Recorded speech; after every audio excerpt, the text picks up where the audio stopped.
Welcome, team members, to yet another opportunity to refresh and refocus on the things that matter most. That, of course, being your safety, your livelihood, and your overall quality of life. This time, I believe it's important I share a personal story of what I witnessed a couple weeks back. While headed to Kansas City on an early Monday morning, a small white car driving down the highway in the southbound lane opposite of me had somehow not realized that traffic on the highway had come to a complete stop at the intersection ahead. Just as we all resumed driving at the green light, just out of the corner of my left eye, I see that small white car barreling towards the back of a semi at what seems to be full highway speed. In an instant, with the short squeal of brakes, comes a massive crash and the white car slamming into the back of that semi on the driver's side. I immediately pull over, get out. As I'm walking to the scene, it's immediately evident that it's going to be bad. Numerous thoughts run through my head about what types of injuries I'm going to see, if I'll need to do CPR. What happened? Was this person texting? Did they fall asleep? How did they not see the cars and semis in front of them on a flat highway with multiple other cars stopped? As I ran to the driver's side of the car, I was confident I was looking at a young college-age girl who had just lost her life. With eyes rolled back in her head, blood dripping from her hair, no signs of breathing, I was confident she was gone. Once we were able to pry the passenger door open, I was able to feel her pulse, and shockingly, it was strong. What seemed like minutes later, intense labored breathing began as she laid unconscious. The fire department arrived, and these amazing men and women immediately settled into their zone and started to sustain her life. They had to forcibly pull her body from the passenger side so they could intubate her and get more oxygen to her brain. As she laid there unconscious, and now a handful more people standing by, saying soft prayers, speaking sweetly to her to stay strong, and all of us seeing the fragility of life right before our eyes, I couldn't help but think about my wife and my kids and my own choices that can change our lives in the blink of an eye. I don't tell you this story to scare you. I don't tell you this story to glamorize an accident. I tell you this story because we all need to be reminded of the fragility of life. We need to be reminded that the choices we make, whether it's texting and driving or driving while tired, or put in industry terms, continuing to work overly fatigued, choosing not to lock out your equipment before working on it, or not wearing fall protection. I mean, the list goes on and on.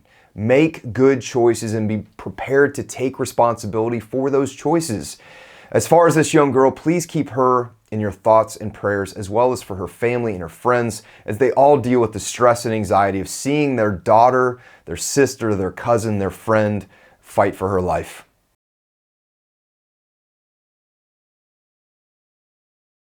As we transition from this heartbreaking story into this topic, it's a great time to lay out the importance of this training, which is on bloodborne pathogens. What is a bloodborne pathogen, you ask? Great question. Bloodborne pathogens are microorganisms such as a virus or bacteria that is carried in human blood and can cause disease. Do you want to take a guess at some of the most common types? Let me give you a little hint. One of the most famous ones has 3 letters. Did you guess it? HIV it is.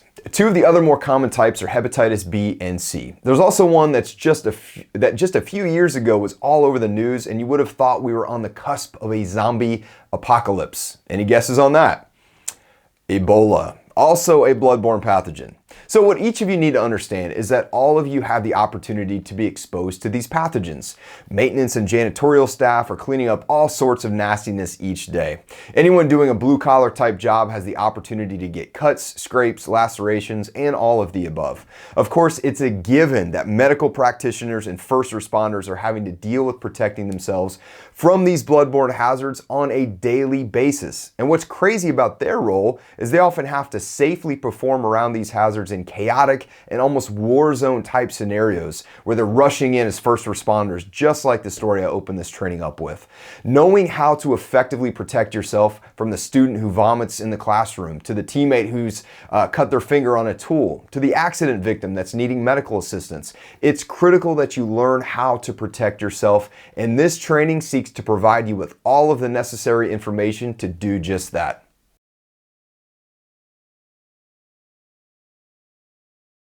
I'm going to start this section off with a question. Does OSHA or any other government entity require employees to administer first aid to a fellow injured coworker? The answer to this is no. So the real question then is, why does OSHA require employees to be trained on this subject, and in many cases trained annually when they're exposed to these biological hazards? The answer to this is actually quite simple. These governing agencies realize that cuts, scrapes, and other incidents that would expose a person to bodily fluids at the workplace is an unfortunate reality. They simply want you, the one that's selflessly going to come in and help out a fellow teammate or accident victim, to know how to properly protect yourself. So the following are some critical points that you have to remember. Number one is always know the plan. Every one of your work sites and facilities should have an exposure control plan for the specific position you work in. Obviously, different job functions will expose you to different hazards and a greater volume of potential hazards. The type of occupational exposure you have will determine the specific plan you follow. Check with your manager to make sure you know that plan. Number two, I want you to always assume. What I mean by that is I want you to always assume any blood or any bodily fluids you're exposed to carries a virus such as hepatitis or HIV. Using these universal precautions is what will ensure everyone follows the same strict procedures to keep you and your teammates safe, no matter what the assumption is about what a person might be carrying or some other specific scenario. Number three is always wear the proper personal protective equipment or PPE. Always take the extra few seconds to pause and get the proper PPE before assisting someone with first aid or cleanup of an area where bodily fluids has been present. Please realize when I say bodily fluids, this means feces and vomit as well. The PPE I want you to have ready are latex gloves, safety glasses to protect against splatter in your eyes, and masks to protect against getting anything in your nose or mouth. Because remember, bloodborne pathogens can be contracted through any of your mucous membranes such as your eyes, nose, and mouth. So having the right PPE available to you is very important. And please, resist the urge to help your teammate before protecting yourself. Always ensure your safety is number one before rushing in to help someone else. And yes, I understand this can be very hard to do in those high adrenaline moments, but that's why I keep reminding you. Number four is always use the right tools. Using the correct protective tools such as a hard container for needles and sharps is a must when limiting your exposure. This also includes any broken glass that may have been involved in an incident. Be sure to never use a plastic bag to discard any sharp object. Now, when it comes to cleanup, the best tool for cleanup is what? The answer is a 10% bleach solution, so always use bleach to clean the affected area. Never just wipe it up with a paper towel, even if it's your own blood. Follow the cleanup procedures and the exposure control plan we talked about just a bit ago. Lastly, as it relates to using the right tools, keep a biohazard sticker on any bag or hard container that contains blood or any bodily fluid. Just like the HazCom training we did together on this platform, you must communicate to anyone handling this bag or container that the contents might be biologically hazardous, and universal safety precautions need to be implemented. All right, number five, I want you to always talk to a manager or supervisor if you think you've been exposed to any bodily fluids. There are several medical treatments available, even in cases where you come in direct contact with HIV and hepatitis. But you have to seek that treatment by letting someone know. Also remember that there are hepatitis B vaccinations that can be given and should be provided if your exposure to bodily fluids is high in your day-to-day operations.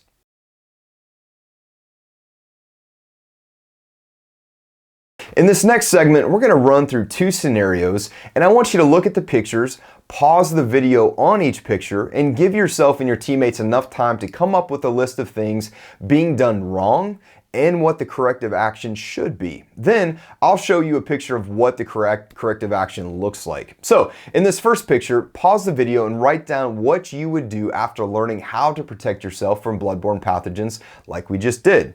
Pause the video on this picture now.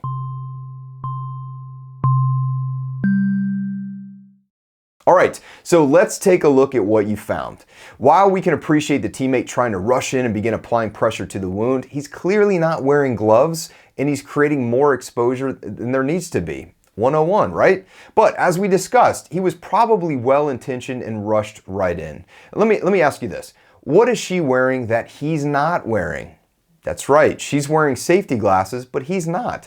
As we learned earlier, viruses like HIV and hepatitis are transmitted through mucous membranes like the eyes, nose, and mouth. He should have safety glasses on to prevent exposure in case of any blood splatter whatsoever. What else did you find? What about where the caregiver is kneeling on the floor? He should have moved away from the blood on the floor to a place he could kneel down and assist without being right in the middle of the blood. Let me also add that this woman is not unconscious, so it would be a best case scenario to direct her to apply pressure to her own wound if possible.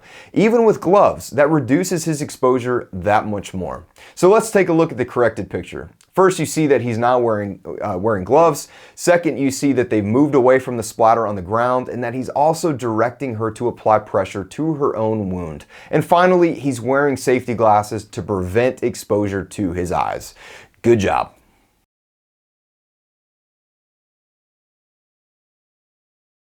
In the second picture here, I want you to do the same thing. Pause the video now and tell me what needs to be corrected.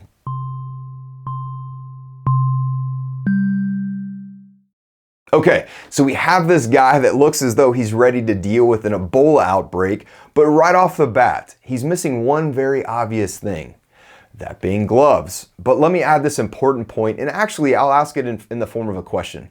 Are latex gloves designed to protect you against sharps?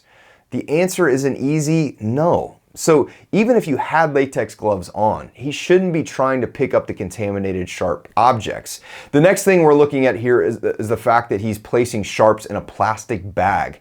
While we appreciate the biohazard sticker on the bag, those sharps need to be placed in a sharps container. The third thing I'm seeing in this picture is a mop bucket. It appears as though he's getting ready to mop up the scene, but what did we discuss earlier that he'll need? That's right. You guys are fast learners. He needs to have bleach to effectively clean and decontaminate the area. What you guys need to realize about hepatitis is that it can actually live in the right environment for several days.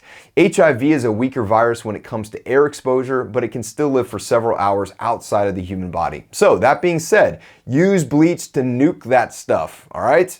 So now we're going to look at the corrected picture. Here you can see he's wearing gloves, but even still, he's using cardboard to assist in getting the sharps into the pan. Then in the background, you can see that he has the sharps container with the biohazard sticker on it, ready to roll. He also has the bleach standing by to be used for the final touches of the cleanup.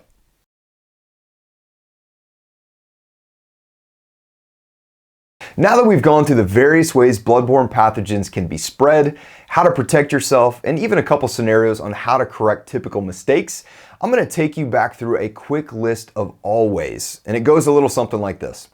Always assume any bodily fluid you may be exposed to has a bloodborne pathogen such as hepatitis B and C or HIV. Always wear the right PPE. Always follow the procedures on your exposure plan. This includes the cleanup of your own blood. Always protect yourself first before rushing to the aid of a teammate. Always use hard containers for sharps and needles. Always use a cleaning agent that has at least a 10% bleach solution. Always communicate hazards that you see in your work area. Always talk to a supervisor if you think you've been exposed.